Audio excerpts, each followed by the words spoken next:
Alamin naman natin ang mga kaganapan sa mundo ng international sports scene sa report ni teammate Justin Ilano.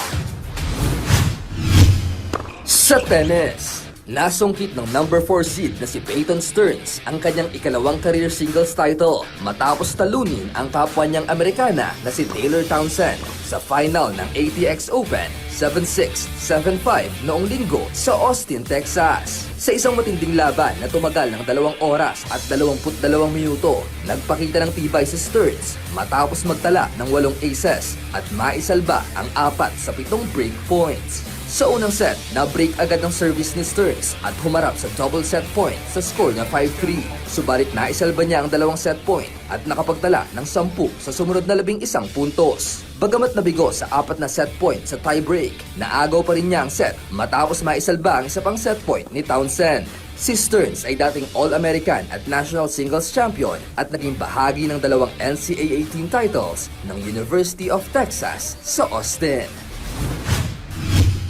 Sa basketball naman, pinapalakas ng Phoenix Suns ang kanilang backcourt matapos pinirmahan ng guard na si Jamery Bouye ng isang 2-year contract. Nagbibigay din ng kasunduan ng karagdagang flexibility sa Phoenix habang binabalanse nila ang pagdevelop ng mga batang manlalaro at ang pananatiling competitive sa Western Conference. Kilala si Bouye sa kanyang matinding depensa kung saan nag-average siya ng 6.5 points, 1.9 rebounds at 1.8 assists at nakahikayat ng atensyon dahil sa kanyang tenacity sa magkabilang dulo ng court. Sa athletics, binasag ng Italyano na si Francesco Fortunato ang world indoor record sa 5,000 meter race walk matapos magtala ng 17 minutes at 54.48 seconds sa Italian Indoor Championships noong Sabado.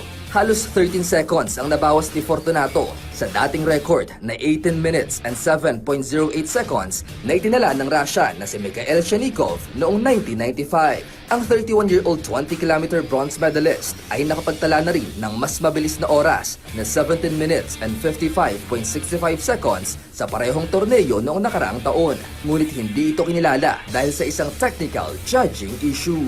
Justin Ilano para sa Pambansang TV sa Bagong Pilipinas.